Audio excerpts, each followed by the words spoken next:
이제 어쨌든 여기 파트가 시합이 들어간다 하니까 두 강의 정도, 두 강이나 세 강의 정도 잘라서 필기를 들어갈 건데 보시면 됩니다. 그래서 이제 2 네, 3단원 내용입니다.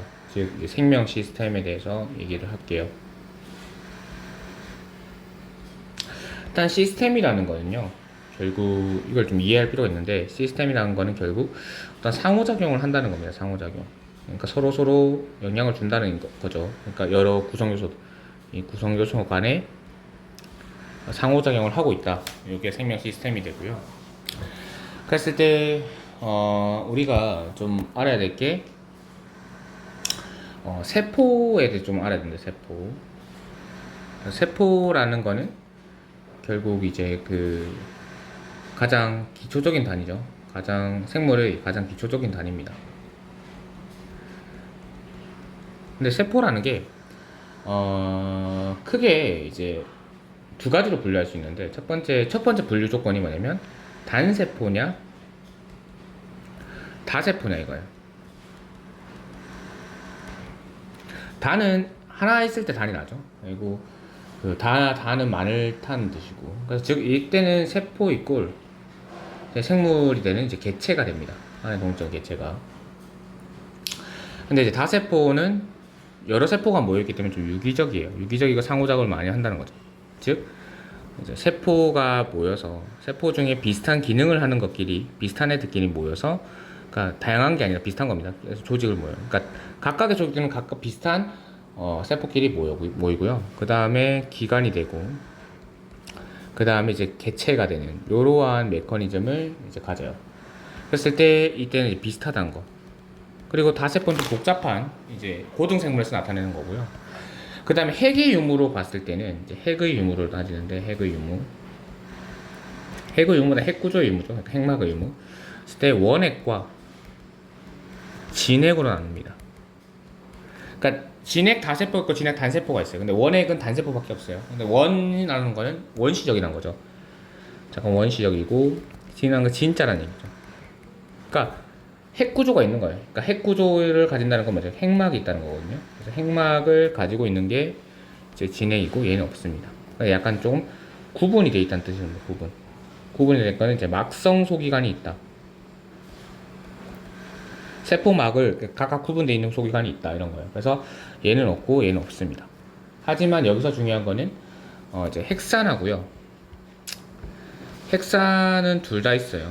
둘 다 핵산도 있고, 리보솜이란 것도 있어요. 리보솜은 막상 소기관이 아니거든요. 그래서 리보솜도 있습니다. 그거 알아두시면 되고요. 그러니까 리보솜이라는 거는 이제 단백질 합성하는 공간이요. 단백질 합성을 하는 곳인데, 그러니까 요거는 단백질을 합성한다는 거는 왜 이게 필요하냐면, 단백질 일꼴 뭐가 되냐면 유전 정보가 됩니다.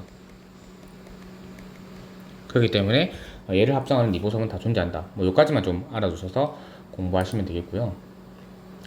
그래서 이 다세포의 요 구조를 봤을 때 결국에는 그 다세포는요, 이제 생투에서 배우는데, 필기에 돼 있겠지만 생투에서 배우는데, 이제 그 사실은 생물의 개통수를 좀 나눌게요. 이거는 이제 추가적으로 생물이요, 3력 6계통을 가집니다. 어떻게 되냐면 세균력, 고세균력, 그 다음에 진핵생물력을 나눠요. 이 진핵생물력 중에서도 4개로 나눠지는 거예요. 그러니까 세균력 안에 세균계 있고요, 고생육력 안에 고세균계 있거든요. 진핵생물력 안에는 이제 원생생물계,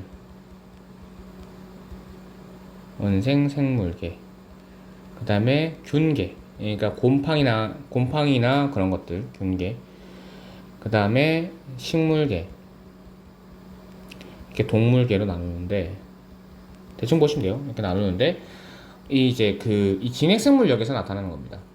했을 때 진핵생물력에서 균계, 식물계, 동물계에서 나타나는 게 다세포예요. 그래서 보세요, 원생생물은 다세포인 경우도 있고 아닌 경우도 있어서 그래요. 그래서 이렇게 나누고, 식물 같은 경우에는 이 세포 조직 기관이 아니라 세포 조직계, 가지고 기관이 넘어가고 개체가 되고요. 동물 같은 경우에는 세포, 조직, 기관. 동물 같은 경우에는 동물 그 기관계라는 추가적인 단계를 거쳐서 이제 개체가 되는, 이렇게 개체가 됩니다. 그래서 이 개체라는 건 이제 한 생명체예요. 여기까지 좀 알아두시면 될 것 같아요. 그래서 이제 세포 소기관을 좀 알아야 되는데, 세포 소기관은 이제 진핵생물에서 많이 나타나는 건데요. 첫 번째가 이제 이중막 구조되어 있는 거죠. 이중막. 두 개 막이니까 얼마나 매우 중요한 애들이 이제 이중막 구조되어 있고, 단일막, 막이 하나인 애들, 그 다음에 막이 없는 애들, 이렇게 나와있습니다. 그래서 이중막 구조에는 누가 있냐면 이제 핵이 있고요. 이제 엽록체라는 데가 있어요. 엽록체는 식물도 가지지만 뭐 연생 생물도 가지고 있고 세균도 가지고 있는 애들도 있어요. 그리고 조류도, 식물은 아니지만 조류도 이제 가지고 있습니다. 그래서 식물만 있는 게 아니고요. 미토콘드리아는 이제 모든 진핵생물은 다 가지고 있죠. 그래서 이제 핵은 이제 유전 좀 고등적인 뭐 이런 거고요. 엽록체는 알다시피 광합성을 하는 곳이고, 광합성 나오면 동화작용 나오겠죠. 동화작용. 그냥 미토콘드리아는 이제 세포 호흡을 한다. 이화, 그러니까 우리가 필요한 에너지, 뭐 ATP 이런 것들 나오면 이 미토콘드리아죠. 단일막 구조에는 뭐 소포체, 골지체, 그다음 액포, 또 뭐 있을까요? 뭐 이 정도까지만 알면 되는데, 뭐 막 구조가 아닌 건 리보솜. 소포체는 소포를 보내는 거예요. 즉 운반을 하는 곳이고요. 핵과 붙어 있습니다. 골지체는 분비를 하는 곳이에요. 밖으로, 외부로 보내는 곳이고, 액포는 이제 죽은 애들 모아놓는 거, 또는 노폐물 모아놓는 거예요.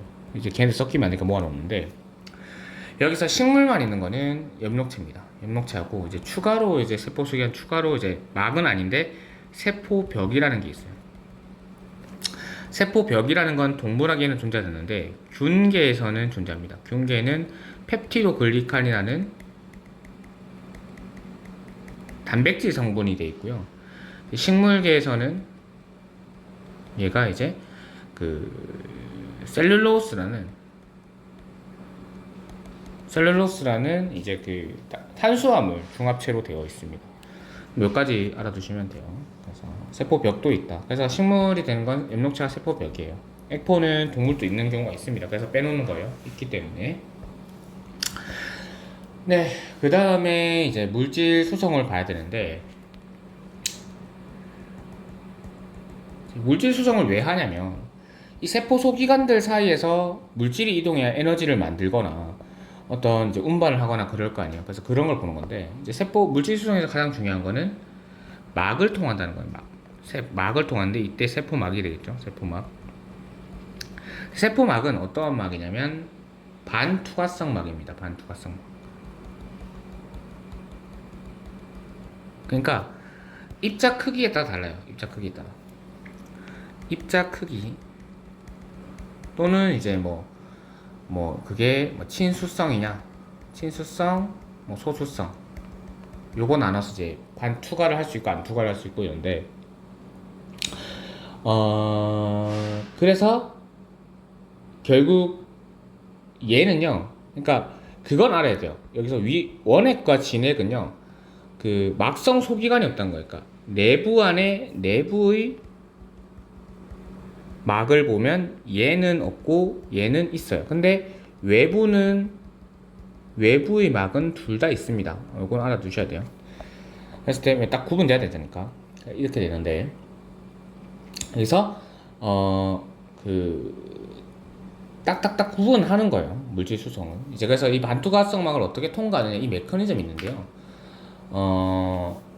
이걸 좀 이해하기 위해서는 세포 구조를 좀 이해를 해야 됩니다. 그러니까 세포막의 구조, 그러니까 막을 통하니까 세포막을 좀 이해를 할 필요가 있는데, 세포막은 사실은 구분을 지어야 되잖아요. 근데 우리 몸은 어때요? 우리는 물이 많죠. 그러면 구분을 지으려면 물하고 친한 애들을 해야 되겠어요? 물하고 안 친한 애들을 해야겠어요? 물하고 안 친한 애들 해야겠죠? 그래서 약간 지방 성분이 이걸 딱 구분을 해줍니다. 지방 성분이 뭐냐면 인지질이 되겠죠. 그래서 인지질이 이걸 구분하죠. 그럼 인지질은 어떻게 되냐면 이렇게 돼 있고 이렇게 돼 있어요. 그랬을 때 얘는 이제 소수성, 그러니까 기름하고 친한 소수성 머리가 되고요. 얘는 이제 친수성 꼬리가 됩니다. 꼬리가 되는 요러한 걸 돼 있는데 어쨌든 구분이 되려면 친수성하고 친한 게 없어야 돼요. 그래서 얘가 요렇게 돼 있습니다. 이렇게 이중층 1중, 2중에는 인지질 이중층을 이 세포막이 가지고 있어요. 그래서 이렇게 뭐 이렇게 콩나물들이 이렇게 세워 있는 거예요. 중간중간에 이렇게 됐으면 기름이 떠다니면 뭐예요? 이제 물하고 친한 애들이 통과할 공간이 없잖아요. 그래서 여기에 이렇게 물하고 친할 수 있는 막 단백질이 이렇게 존재하고 마찬가지로 이렇게 이런 식으로 되어 있습니다. 인지 이중층 이렇게 되어 있어요. 됐죠? 아니죠. 잘못했습니다. 이게 아니라 이거죠. 물하고 이제 너무 기름이 떠다니면 안 되니까 여기가 친수성 머리가 되고요. 미쳤네요. 친수성 머리가 되고 얘가 이제 요게 이제 소수성 꼬리가 되는 거죠. 딱 기름하고 친한 이게 구분이 돼요. 그래서 이 막을 이제 지방 성분이니까 통과를 못 하니까 여기 얘가 약간 친수성인 단백질. 쌤이 단백질 프로테인 물에 녹여 먹잖아요. 그러니까 물에 잘 녹아요. 그런 것도 있고. 그랬을 때 여기는 어때요? 여기는 요런 데는 틈이 좁아요. 틈이 작다는 거는 크기가 작은 애들이 작으면 통과 가능한 거예요. 그럼 크기가 크면 통과 못 가능하겠죠? 여기는요. 얘는 이거 전체가 통로라 보시면 돼요. 그래서 여기는 틈이 커요. 그래서 크기가 큰 애들이 통과합니다. 이렇게 된다 하시면 됩니다. 하지만 친수성이겠죠. 이렇게 구분하시면 되고요. 그래서 그 인지질 이중층, 그러니까 숫자 비율로 봐시면 인지질 이중층 비율이 훨씬 많아요. 막단백질보다. 그리고 이제 인지질 이중층을 통과하는 게 뭐 지방성, 그러니까 뭐 근데 극성, 무극성인데 무극성 애들이 통과를 합니다. 그러니까 지방하고 친한 애들 무극성이라고 하는데 이게 기체도 크기 작죠. 그 다음에 뭐 산소와 이산화탄소, CO2나 뭐 이산화탄소 같은 애들이고요. 그 다음 지방성 성분들, 그리고 막단백질을 통과하는 게 이제 극성, 그러니까 물하고 친한 애들 극성이라거든. 그래서 얘네들을 이제 포도당, 아미노산, 뭐 단백질, 극을 가지면 되니까 이온, 뭐 물 이런 애들이 다 일로 통과를 합니다. 알겠죠? 그래서 이렇게 알아두시면 되는데, 그래서 이렇게 막을 구분하시면 되고, 그다음 수송은 이제 막은 알았으니까 우리가 수송을 할 때 수송 시에 에너지를 쓰는 경우가 있어요. 에너지를 소비하는 경우가 있고 에너지를 소비하지 않는 경우가 있습니다. 그래서 에너지를 소비하는 걸 우리가 좀 능동적이어서 능동수송이라고 하고요. 에너지를 소비하지 않는 걸 우리가 수동수송이라고 해요. 그때 능동수송은 어떻게 되냐면 이제 지금 배우는 건 아닌데, 그러니까 일반적으로 에너지가 소비를 안 한다. 그러니까 수송은요, 일반적으로 이동이잖아요. 이동인데 자연스러운 이동은 뭐냐면 높은 곳에서 낮은 곳으로 오는 게 자연스러운 거죠. 내리막에서 오르막길은 우리가 힘 안 주잖아요. 자전거 탈 때 맞죠? 그런 것처럼 높은 곳에서 낮은 곳으로 해야 돼요. 뭐가? 이동하는 물질의 비율이 높은 곳에서 낮은 곳으로 오는 게 수송의 관점이에요. 이랬을 때 능동수송은 에너지를 소비한다는 이유는 뭐냐면 낮은 곳에서 높은 곳으로 계속 유지하려고 하는 거예요. 이 농도 차이를, 이걸 농도라고 하는데 이 농도 차이를 유지하려고 합니다. 그래서 이거는 이제 하나 배워요. 이제 생원에 가시면 흥분의 파트에서 Na 플러스 K 플러스 펌프라는 걸 배워요. 그래서 요것만 능동 수성을 알아주시면 되고, 일반적으로 우리가 배우는 건 이 수동 수성입니다. 수동 수성은 뭐냐면 에너지 소비가 없어요. 즉 그러니까 자연스럽게 높은 곳에서 낮은 곳으로 오는데 이동하는 물질이 이래요. 알겠죠? 그래서 이게 여기에 들어가는 게 이제 확산, 디퓨전이라고 하는 확산과 삼투라고 하는 어떤 A요. 삼투. 했을 때 확산은요, 그러니까 우리가 그 농도라는 거는 누구 중심이냐면, 농도라는 거는 물질의 비율이에요. 물질의 비율. 녹아있는 물질의 비율이 높으면 농도가 높다라고 얘기하잖아요. 그래서 물질의 비율인데, 확산은 이동하는 게 누구냐면 물질입니다. 그래서 고농도에서 저농도로 가는 거예요. 삼투는요, 삼투는 이동하는 물질이 아니라 물입니다. 물. 그러니까 녹여지게 하는 물인데, 얘는 농도적인 측면에서 보면 저농도에서 고농도라고 하는 거예요. 쌤 이상한데요, 얘? 그럼 로우에서 하이잖아요. 근데 이동하는 물의 관점에서 해석을 하면 저농도라는 것은 내가 이렇게 하는 거야. 소금물 100g에 소금물 100g을 준비했는데, 저농도라는 거는 소금이 10g 녹아있고 물이 90g이라는 거예요. 소금. 근데 고농도라는 건 소금이 50g이고 물이 50g 되면 고농도죠. 맞죠? 50, 그러니까 50%니까. 이랬을 때 얘는 물의 관점에서 가면 물이 얘가 높고 얘가 낮잖아요. 그래서 이렇게 물이 이동하는 거예요. 물이. 됐죠? 그러니까 이걸 삼투라고 합니다. 그럼 얘는 어디에 통하냐면 이제 세포막에서 이렇게 나요. 세포막 같은 반투과성 막에서 이렇게 삼투가 일어납니다. 됐죠? 이렇게 이동하는 관점에서 해석을 하시면 되고요. 그 다음 이제 요거와 이제 확산을 이제 좀 하나씩 살펴볼 건데, 확산의 개념에서 이게 그 인지질 이중충을 통과하느냐, 막 단백질을 통과하는 이거예요. 그러면 인지질 이중충 통과하면 얘는 많아요. 비율이 높아요. 얘는 이제 비율이 낮다 했잖아요. 좀 극히 일부가 막 단백질이라 했죠. 그러면 얘는 개수가 정해져 있어요. 그럼 통과할 수 있는 문이 정해져 있다는 건데, 그 통과할 수 있는 문이 다 차면 어떻게 되겠어? 계속 그 통과할 수 있는 문이 만약 10개예요. 그러면 한 명 통과할 때는 한 번에 한 명, 두 명 통과할 때는 한 번에 두 명이니까 빨라지다가 10명 통과하고 나면 맥스 10명 찍고 나서는 20명이면 무조건 10명씩밖에 한 타이밍에 못 통과만 시키잖아요. 그런 뜻이에요. 그러니까 뭐냐면 얘는 구멍이 넓으니까 초기 속도는 빨라요. 초기는 빨라요. 얘는 초기가 느리고 구멍이 작으니까. 근데 얘는 계속 증가합니다. 계속 증가해요. 뭐가? 그 통과 물질을 농도가 증가하면 계속 증가하는데, 얘는 계속 증가하다가 일정해집니다. 왜? 아까 말했지만 한 개 통과할 때, 그러니까 10개의 통로가 있는 거예요. 근데 그 중에서 한 개 통과시킬 때 한 개, 두 개 통과 두 개. 그러니까 계속 증가하다가 10개 통과하고 난 뒤로부터는 한 번에 통과할 숫자가 10개로 딱딱딱 고정이 돼 버리죠. 그러니까 계속 일정해지는 거예요. 됐죠? 그래서 그래프를 그리면 이렇게 됩니다. 얘가 농도고 얘가 속도라고 할 때, 통과 속도라고 할 때, 이 인지질 이중충, 여기서 계속 증가한 거는 단순하다 해서 단순 확산이라고 하는데, 단순 확산 그래프는 그냥 이렇게 천천히 계속 증가하게 돼요.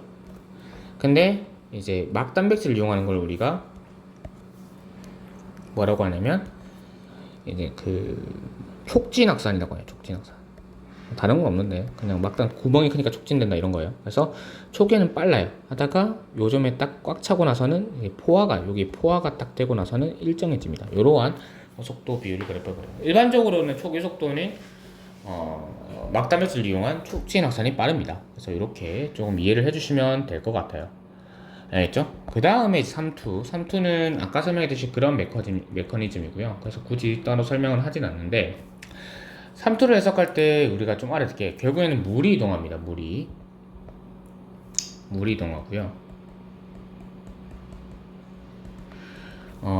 그래서 식물하고 동물을 나눌 필요가 있는데, 식물은 딱딱한 아까 세포벽이라는 게 존재했어요.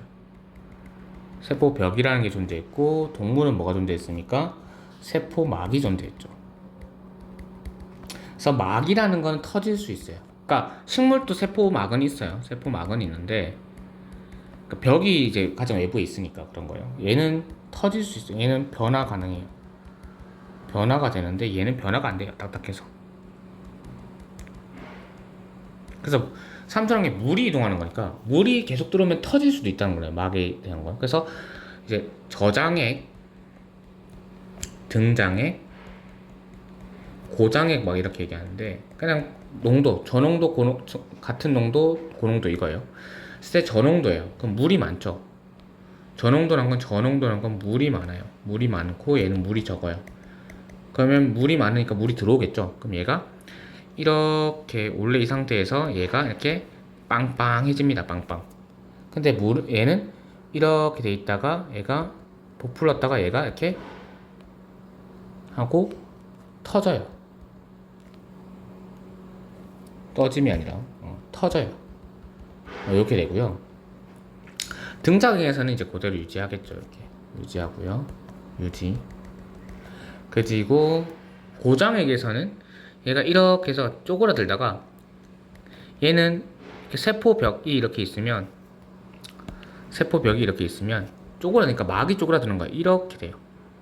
이걸 우리가 원형질 분리라고 해요. 이게 뭐냐면 시든 생물. 근데 얘 물 주면 다시 살아나잖아. 그런 거예요. 이걸 이제 원래의 형질이 분리가 됐다 해서 원형질 분리 상태다 라고 얘기하고요. 동물은 그냥 이렇게 돼 있다가 얘가 그냥 이렇게 쪼그라들죠. 이렇게 쪼그라드는 거예요. 이렇게. 알죠? 네, 그게 끝입니다. 그렇게 알아주시면 되는데, 여기서 중요한 건 이거예요. 뭐냐면 우리가 항상 이동은 계속 일어납니다. 계속. 그러니까 멈추지 않아요. 뭐냐면 등장행위에서 뭐냐면 이렇게 나가는 거하고 들어오는 게 같은 거예요. 나가는 게 들어오는 거 같은 거. 그러니까 속도로 얘기를 하는데, 들어오는 속도랑 나가는 속도가 있을 때 얘가 저장액 쪽에서는 들어오는 속도가 많은 거예요. 물이 들어오는 속도가. 그래서 얘가 커지는 거예요. 근데 등장액에서는 어떠냐면 물질 이동 계속 하고 있거든요. 같은 거예요. 들어가는 속도 나가는 속도 같은. 그러니까 유지되는 거예요. 그리고 고장액에서는 어떻게 해석을 해야 되냐면 저농도니까 나가는 속도가 많겠죠. 얘가 이제 조금 작아진다는 거예요. 느낌이. 그렇게 해석을 하시면 됩니다. 그러니까 중요한 거는 계속 이동하고 있다는 거예요. 근데 이게 상대적인 속도 차이 때문에 이렇게 일어나는 거다. 그렇게 알아두시면 돼요. 그래서 요거를 우리가 뭐라고 하냐면, 어려운 말로 이 등장의 때 요 상태를 우리가 뭐라고 하냐면 동적 평형 상태에 일어났다. 움직이는 것이 평형 상태에 도달했다. 하지만 실제로는 움직이고 있다. 왜? 나가는 거와 들어오는 거의 속도가 같기 때문에 동적 평형 상태에 이루고 있는 겁니다.